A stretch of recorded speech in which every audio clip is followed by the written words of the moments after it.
So here we are on South Whidbey Island with some good afternoon light shining through the front window onto the desk and looking at the opening to Seven Psychologies, Edna Heidbreder's classic work.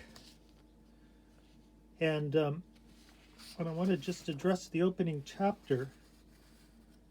And here I have an artifact, just as I had those letters between Watson and Goodnow, the chair of Johns Hopkins. I have an artifact which is a letter from Edwin Boring, who is written in May of 1933. And by the mid-40s, Boring, who is at Harvard, is going to be one of the most important experimental psychologists in America. He's already made his ascent, but he's going to publish a standard on experimental psychology by the mid-40s that will guide and influence an entire generation of students. But here he is writing to Edna Heidbreder at Minnesota, and he's saying, I want to congratulate you on your Seven Psychologies, on your work. And he's writing in May of 1933, so this is very soon after she's published the work. He's read it, and he's about to review it in the American Journal of Psychology, which was then one of the flagship journals. I published my first paper on human memory, metamemory, in that same journal, but by then, it was no longer, by the 80s, it was no longer the flagship journal for the science. But so she's about to have her book reviewed by Boring, who is a big name in experimental psych at Harvard. And he says, I've been going around telling everyone here at Cambridge, what a perfectly grand book you have written. And so he lauds her writing, the ease with which she writes, and tells about these 7 schools. And he agrees. He's particularly taken by her first chapter of the book. And so I wanted to just focus in a little on what's in that chapter, or at least how that chapter opens in Heidbreder's classic book. And she opens in talking about systems and schools. And she concludes the first paragraph with a rather provocative sentence.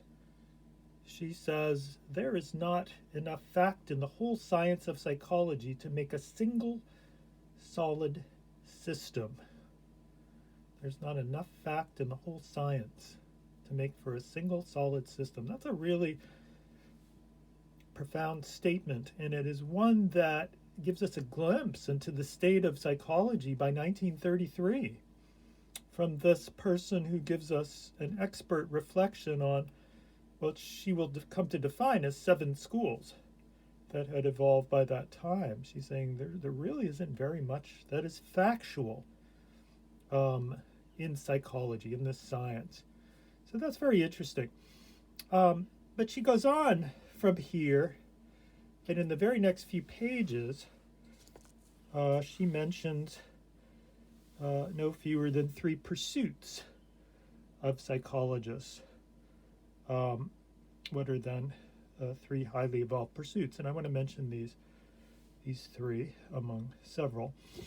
She says there are the experimentalists, for one, and who in those days were the trained introspectionists. So she's referring to the school that Titchener brought over from Wundt's laboratory in Europe as arguably the first school of American psychology by 1890 at Cornell.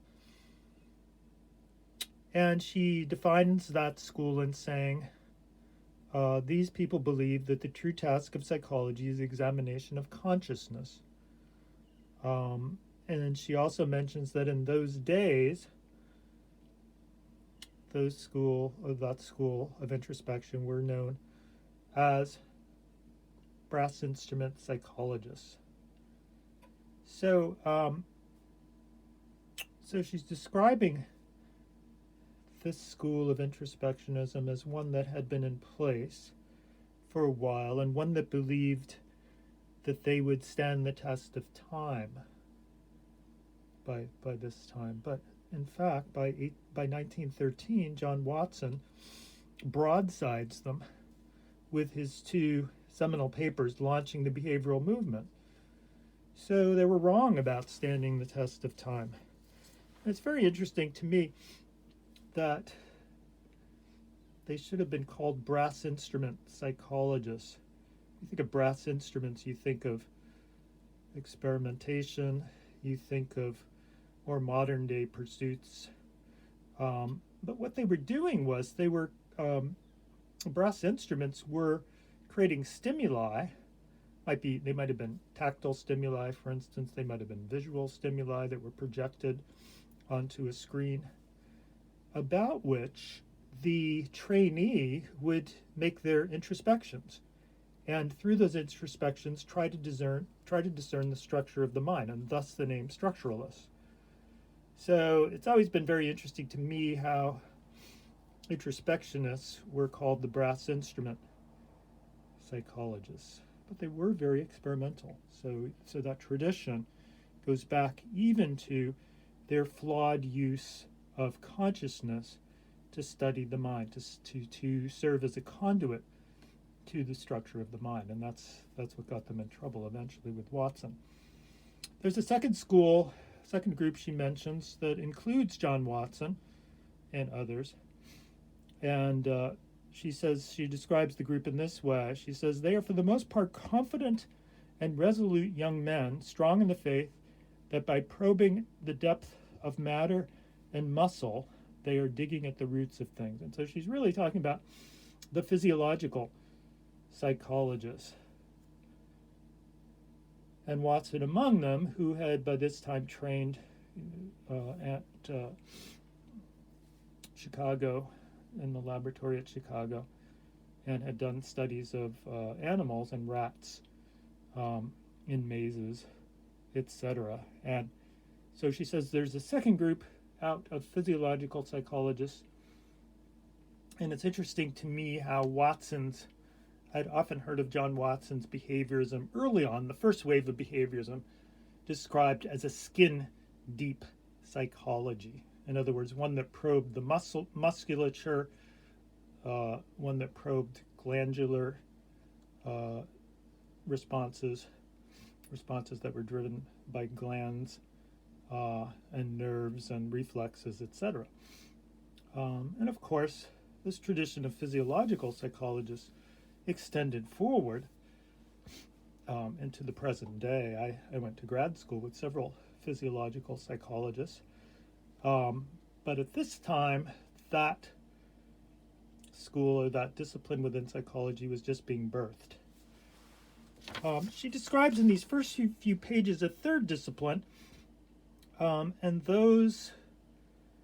that discipline, while it doesn't make up a school of psychology, certainly makes up an important part of the science back then, around 1933. And she says these are the people who are concerned with testing and measuring of mental traits. So this is the psychometric approach to psychology, and particularly the study of intelligence. She says in her chapter, in the pages that follow the opening, she says, this is the group that comes closest to mathematics in their pursuit. They are quantitativists, steeped in data, who operate with, to quote her, the curve of distribution, correlation coefficient, and more recondite statistical devices. So she's acknowledging that this movement has been going on as well.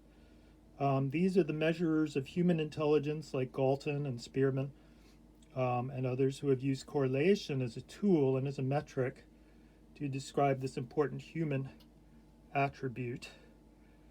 And these are the people who are in some ways most steeped in data. So you would say today that these are the people that are concerned with big data, whereas the others are more experimentalists. or they're physiologists. And so, but this opening statement is really rather telling. She's saying there, in some sense, that there is not much science there, not many facts, to make up even one system. What's more, everybody is criticizing the other's approach, and there is a lot of dissension in psychology, and we see this in Watson's seminal papers. And there isn't a lot of settled science. In law, we talk about settled, what is settled law in the law. But in psychology, by 1933, according to Edna Heidberger's opening, the opening of her book, there isn't a whole lot of settled psychology that has emerged. But there are distinct approaches, and these are what she comes to call, to define as distinct systems or as schools of psychology.